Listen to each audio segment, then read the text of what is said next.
क्या है वास्तु? वास्तु हमारे जीवन में किस प्रकार से इफेक्ट करता है? क्या सच में वास्तु है या सिर्फ काल्पनिक बातें हैं? क्या सच में वास्तु नियमों का उल्लंघन करने से हमें तकलीफ आती है, या फिर कोई वास्तुकारों की, वास्तुविद की, प्रोफेशनल लोगों की ये देन है कि इस प्रकार का भ्रम हमारे मन में डाला जाए कि हम घबरा करके उन्हें हायर करें, उनसे विजिट करवाएं। कई सारे प्रश्न मन में आते हैं।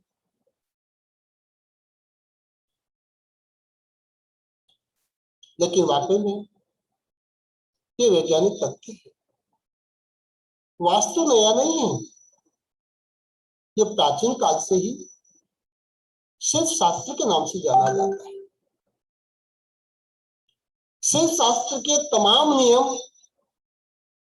वास्तु शास्त्र के नियम हैं।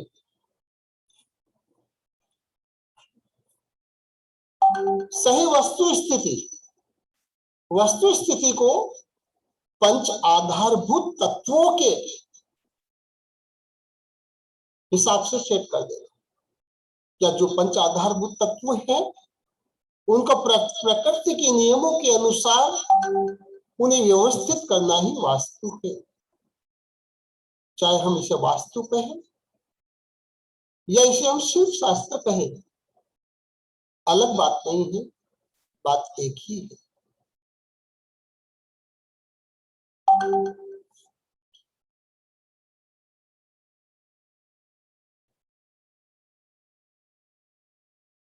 पूर्व दिशा से आने वाली प्रातः काल की सूर्य की किरणें, जिनके बारे में सभी हम जानते हैं कि ये प्रकृति के लिए लाभदायक होती है।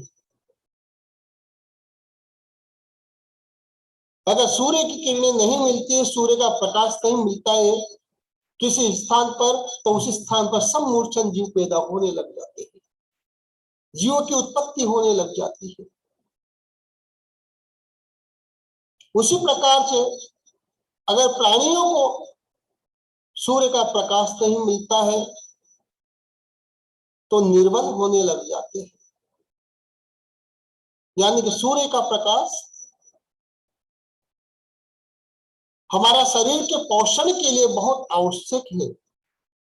और जिन घरों के अंदर, जिन भवनों के अंदर सूर्य का प्रकाश नहीं पड़ता है या पूर्व दिशा ऊंची हो जाती है, सूर्य का प्रातः काल का प्रकाश अवरुद्ध हो जाता है, ऐसे भवनों के अंदर प्राणी को आलस्य आता है, उनका मन नहीं लगता है, चंचलता नहीं रहती है, परिश्रम करने के बाद भी उन्हें फल की प्राप्ति अच्छे से नहीं होती है। इसलिए कदापि पूर्व दिशा अन्य दिशाओं की अपेक्षा से ऊपर नहीं होना चाहिए, ऊंची नहीं होना चाहिए। अगर ऐसा है तो फिर हम काफी मेहनत करते हैं और काफी मेहनत करने के बाद भी हमें फल प्राप्ति नहीं होती। कई बच्चे बोलते हैं कि हम पढ़ते हैं लेकिन पढ़ने में मन नहीं लगता है। या तो वो गलत स्थान पर बैठे, या तो उन बच्चों को हमने उत्तर और पश्चिम के बीच के स्थान पर, जहां पर वायव्य कोण कहा जाता है, और वायव्य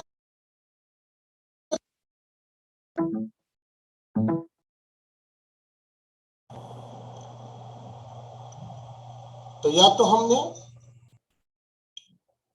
वायव्य कोण में उनका पढ़ने का स्थान बना लिया है, या फिर उन्हें हमें दक्षिण और पश्चिम के बीच के स्थान पर, जिसे हम नैऋत्य कोण के नाम से जानते हैं, उस नैऋत्य कोण के स्थान पर हमने बच्चों को पढ़ने के लिए बिठा दिया है कि अननेसेसरी उनके दिमाग पर जोर पड़ता है, जिम्मेदारियों का बोझ वो महसूस करते हैं, पढ़ते तो हैं मगर एक जबरदस्ती का एक तनाव उनके मन में रहता है, और जब तनाव रहेगा तो फिर हमें रिजल्ट नहीं मिल पाएगा।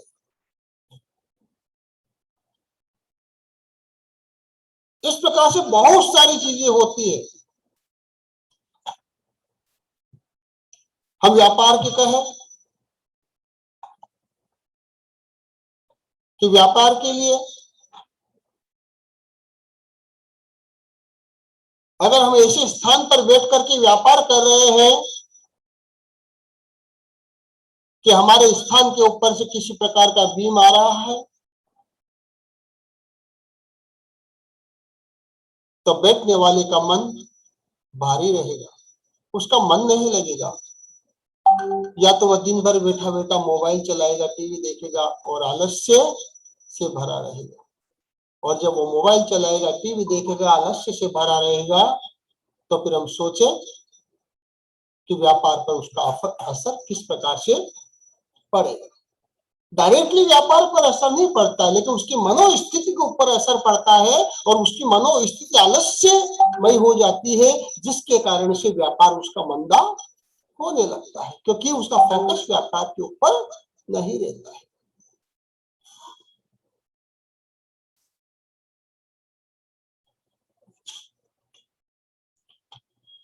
कई बार आता है कि दुकान नहीं चलती है। ध्यान रखना, जो दुकान गौमुखी है, जो व्यवसाय स्थल गौमुखी है, ऐसे व्यवसाय में हमें लाभ कम मिलता है। ऐसे भवनों में, ऐसी दुकानों पर हमें लाभ कम मिलता है। लेकिन जो शेयरमुखी होती है, अर्थात आगे से चौड़ी होती है और पीछे से जाकर के सकड़ी हो जाती है, ऐसे भवनों में हमें लाभ ज्यादा मिलता है।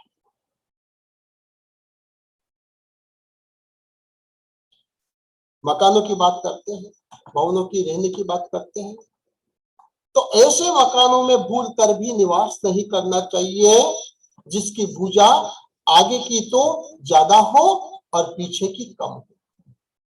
क्योंकि ऐसे मकानों में, ऐसे भवनों के अंदर अगर हम निवास करते हैं तो इन्हें शेरमुखी की संज्ञा दी गई है, अर्थात ये भक्षण करने वाले होते हैं, हमारे मान सम्मान का भक्षण करने वाले होते हैं, हमारी शारीरिक स्वास्थ्य का भक्षण करने वाले होते हैं। इसलिए कदापि ऐसे भवनों में निवास भी नहीं करने चाहिए।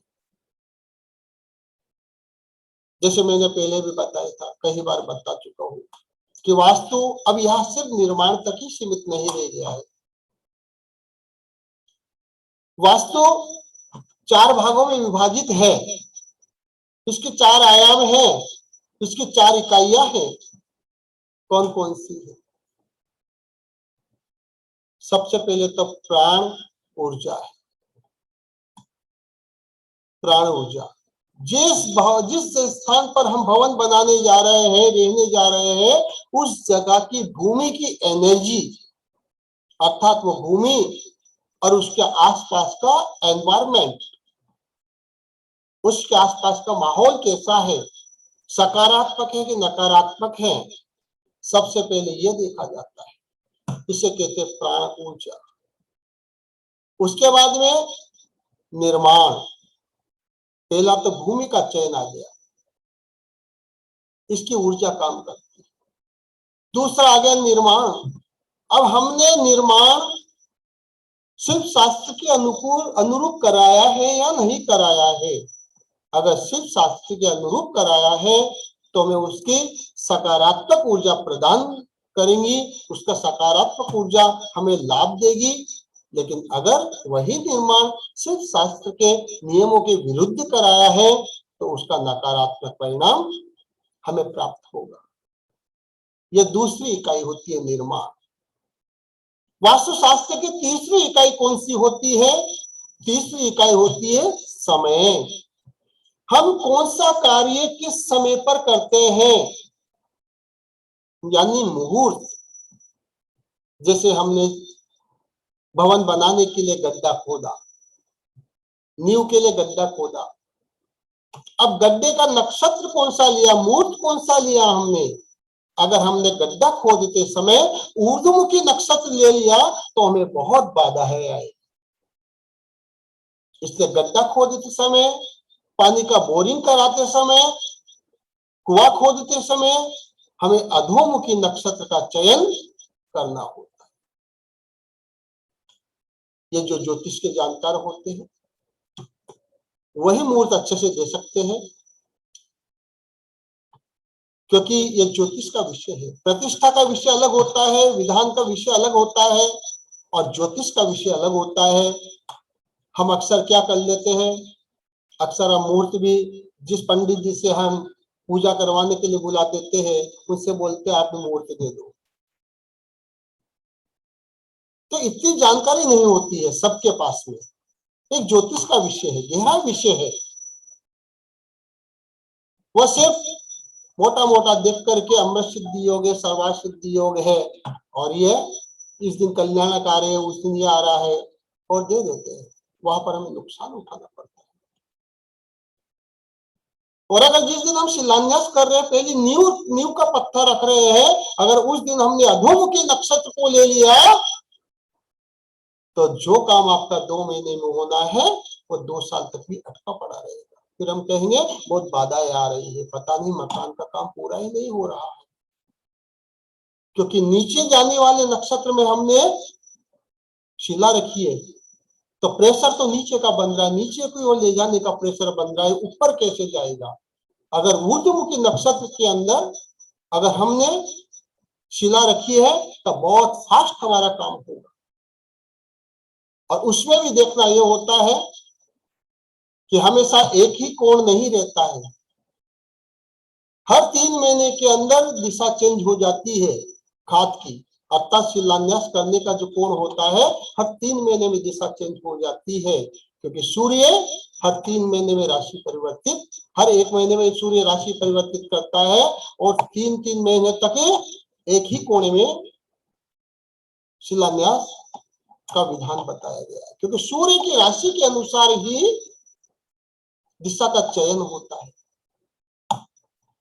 इसलिए दिशा का चयन भी हर 3 महीने में चेंज हो जाता है, तो उस पर भी ध्यान देना चाहिए।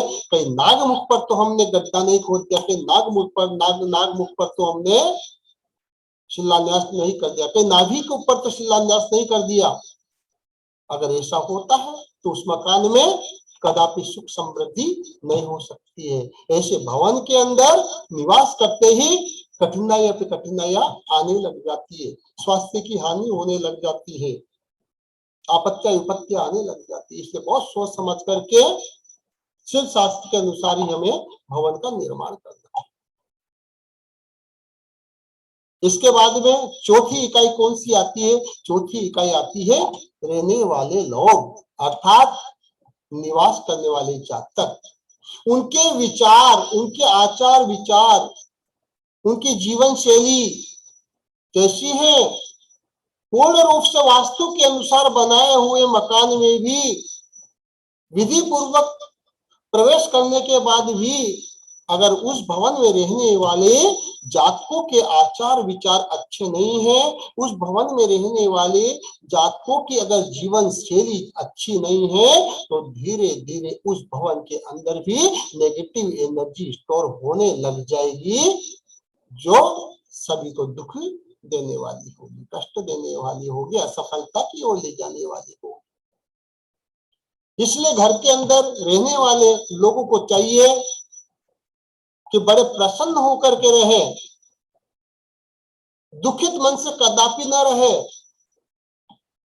कैसी भी परिस्थिति आए हमारा आत्मविश्वास कभी न खोए, क्योंकि जब जब भी हम आत्मविश्वास खोते हैं, जब जब भी हम दुखी होते हैं, जब जब भी हम निराश होते हैं, तब तब ही हमारी नेगेटिव एनर्जी क्रिएट होने लगती है और वह नेगेटिव एनर्जी हमारे उस भवन में स्टोर होने लगती है।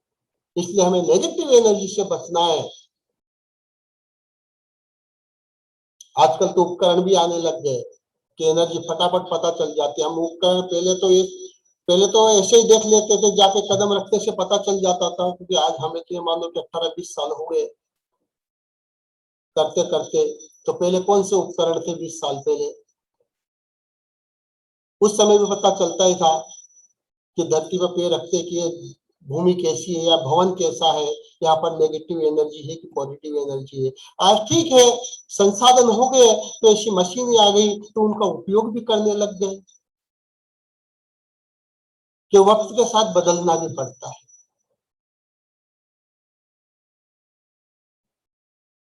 और हमारी जीवन शैली को भी बदलना चाहिए वक्त के साथ में। अगर हम वक्त के साथ नहीं चलते हैं तब भी हम पीछे रह जाते हैं। इसलिए एक लकीर पर नहीं चलना है, जीवन शैली को हमें पूरे वातावरण के अनुसार बनाना चाहिए ताकि हमें उसका अच्छा लाभ मिल पाए। तो घर के अंदर कदापि जिस घर में लड़ाई झगड़े होते हैं, जिस जगह में तू मैं होती है, जिस जगह में एक दूसरे के प्रति ईर्ष्या भाव उत्पन्न होते हैं, जिस जगह आलोचना और उपास होते हैं लोगों के, जहां पर हम अपने दुखों के रोने रोते हैं, वहां पर नेगेटिव एनर्जी का भंडार मिलता है और वह कभी भी हमें सफल नहीं होने देता। इसलिए हमेशा मुस्कुराते हुए रहना चाहिए, गुनगुनाते हुए रहना चाहिए। संगीत एक बहुत अच्छा माध्यम है। मैं तो शुरू से ही मुझे बहुत पसंद आता है, मैं हमेशा गुनगुनाता रहता हूँ, गाता रहता हूँ। चंद्रकला जी मुस्कुरा रही है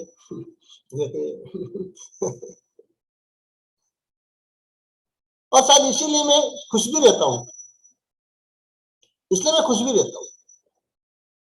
और हमें खुश ही रहना है, हम दुखी क्यों रहे?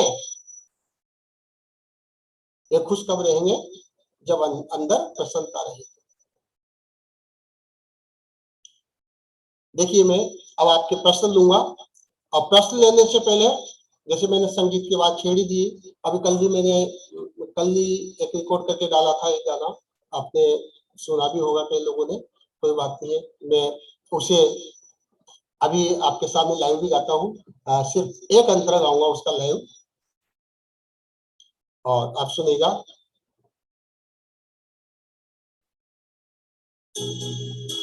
तू मंदिर मंदिर क्या बटती, तेरे मात पिता ही ईश्वर है, तू जो है उनके कारण है, वो ही सच्चे परमेश्वर है।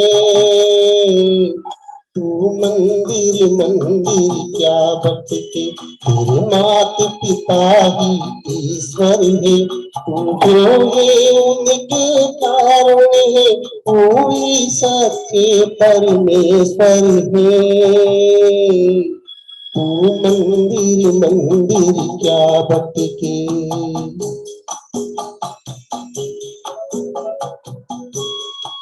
अक्सर हम पत्थर की मूर्ति को पूजते रहते हैं लेकिन अपने माता पिता को भूल जाते हैं। चादर पर वो तेरे संग ही सोते थे, तू हंसता था वो हंसते थे, तू रोता था वो रोते थे। जीवन है उनका समर्पण है, तू छाया है वो दर्पण है, तू जिस मिट्टी का बना हुआ, तू उनके ही तन का कण है। तू मंदिर मंदिर क्या बटके, तेरे मात पिता ही ईश्वर है, तू जो है उनके कारण है, वो ही सत्य परमेश्वर है। तू मंदिर मंदिर क्या बटके। बहुत अच्छा लगता है और काफी टाइम से मैं इसको गाता भी हूँ। कहने का मतलब यही है कि चाहे हम कितने भी मंदिरों में भटक लेंगे, लेकिन अगर हमारे अंदर प्रेम नहीं है, हमारे अंदर समर्पण नहीं है, हमारे परिवार के अंदर अगर प्रेम और प्यार नहीं है, तो फिर इसी भवन के अंदर हम नेगेटिव एनर्जी क्रिएट कर रहे हैं हम भी दुखी रहेंगे, हमारा पूरा परिवार भी दुखी रहेगा। चलिए, अब मैं आप लोगों को आमंत्रित करता हूं, आप अपने प्रश्न रख सकते हैं। आप हैंड रेस कर दें, मैं आपको अनम्यूट कर दूंगा। जिसको प्रश्न पूछना है वो हैंड रेस कर दे।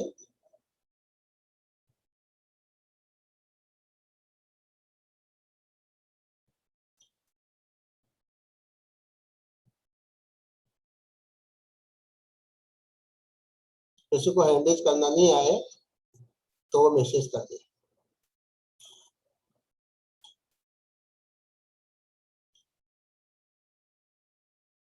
भाभी रे,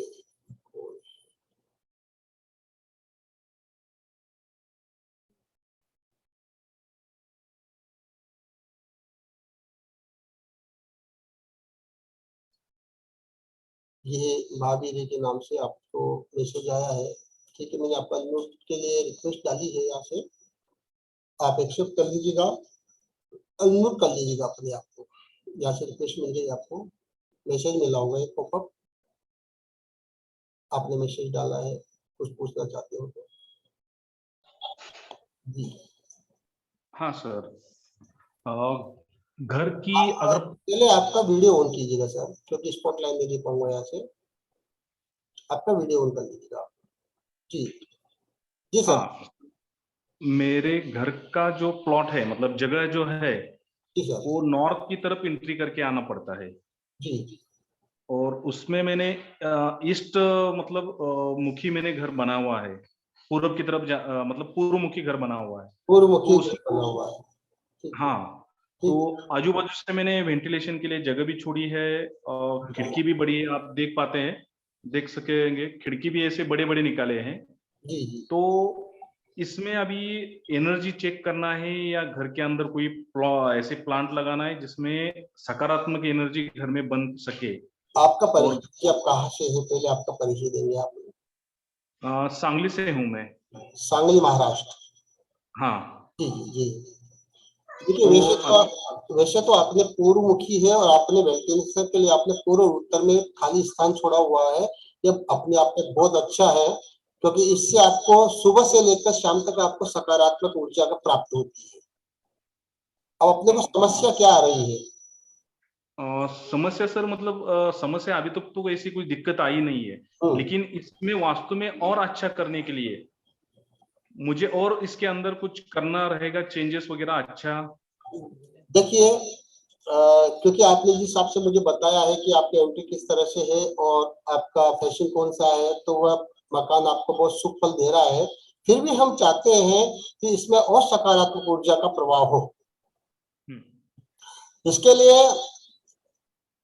जितने भी रियल स्टोन आते हैं, जैसे क्रिस्टल है, रोज क्वार्ट्ज है, एमेथिस्ट है, ये जो स्टोन आते हैं, इन स्टोन का हम उपयोग कर सकते हैं, लेकिन प्रत्येक स्टोन की एक अलग दिशा होती है।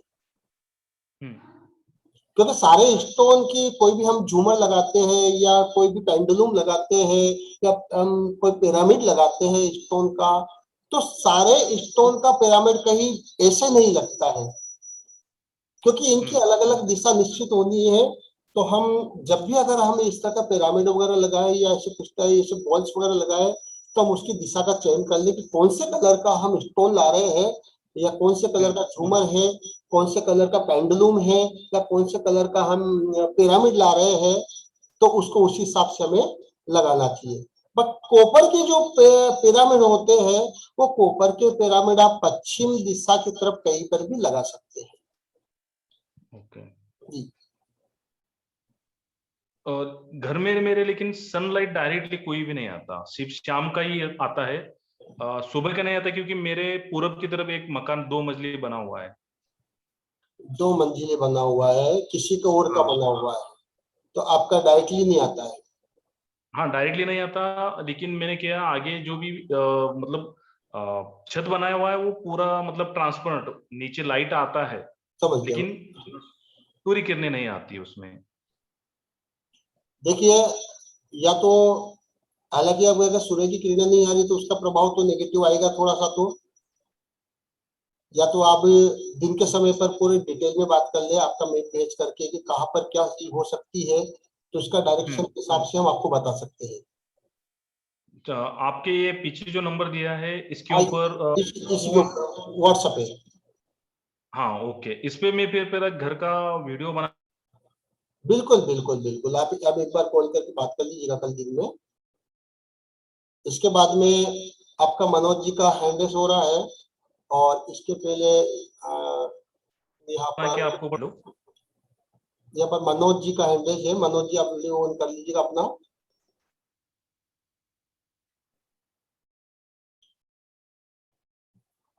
मनोज जी वीडियो ऑन कीजिएगा अपना, मैं आपको स्पॉट लाइन दे पाऊंगा फिर। जी जी मनोज जी, आपका परिचय दीजिए पहले। आपका म्यूट हो रहा है आपका। मैं 1 मिनट जैसे मैं आपको रिक्वेस्ट दे रहा हूँ। आपके पास रिक्वेस्ट आ गई है, आप अनम्यूट कर लीजिएगा। जी हेलो मनोज जी बोलिए बोलिए। सर, जय जिनेन्द्र। जय जी। सर, मनोज जैन बोल रहा हूँ, जयपुर लालकोटी से। जी मनोज जी बोलिए। सर, मेरा रेडीमेड का कारोबार है, किड्स वेयर का, और काफी टाइम से है। हम्म। मेरी शॉप जो है लाल जिहान के रास्ते में है, लेकिन वो पुरानी हवेली अपनी उसके अंदर पोली के अंदर बनी हुई है। अच्छा। और उसमें कस्टमर शुरू में जब मैंने खोली थी बहुत अच्छा काम था, लेकिन 2 साल बाद में वापस से मतलब खत्म हो गया, और अभी एकदम खत्म सा है, कस्टमर नहीं आते, माल आने का रास्ता नहीं हो रहा। और फैशन मेरा क्या जो है? काउंटर है समझ गया मैं, आपका फैशन क्या है शॉप का? दक्षिण मुखी है। दक्षिण मुखी है। हाँ। हम्म, और एक उसके अंदर जो भी आपने बोला था कि हम्म, मेरा जो काउंटर है उसके ऊपर बीम है, हम्म। वो भी है एक, तो उसके लिए बताइए। बीम के नीचे से आप अपनी व्यवस्था को हटा लीजिएगा, क्योंकि अगर ठीक है। बीम के नीचे आप बैठते हो तो आपको हाँ ठीक नहीं लगेगा। आप दिन भर बहुत ज्यादा अधिकतर समय जो मोबाइल पे आप लगे रहते होंगे, आपको मोबाइल हाँ व्हाट्सएप चलाते हो, ये चीजें जो है आपकी आदत में आ जाएगी।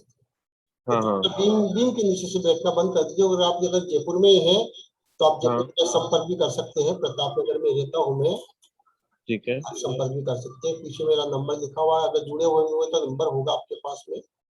हाँ हाँ हाँ, वो दैनिक आपका जो है ग्रुप में उसमें जुड़ा हुआ हूँ। हाँ, तो उसमें नंबर आता है मेरा। ठीक है।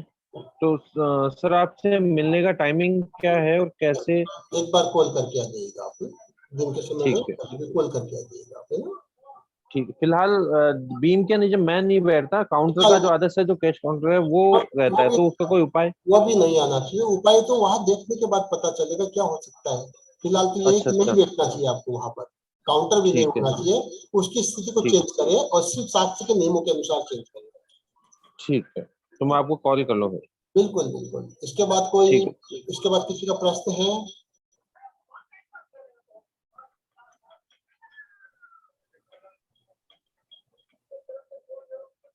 देखिए, एक व्यक्ति अगर कोई और पूछना चाहता है तो प्रश्न ले सकता हूँ मैं, बाकी टाइम हो रहा है। इसके बाद में आप हैंड रेस कर सकते हैं, क्योंकि यहाँ पर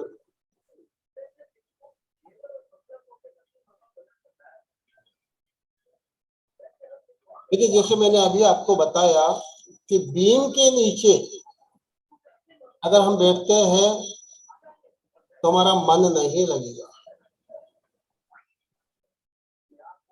इसलिए हमें बीम के नीचे तो बिल्कुल बैठना ही नहीं है। नहीं, काउंटर हमारा बीम के नीचे आना चाहिए।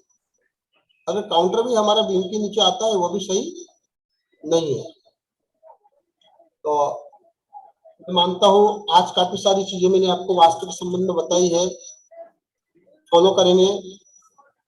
अगले संडे को पुनः 8 बजे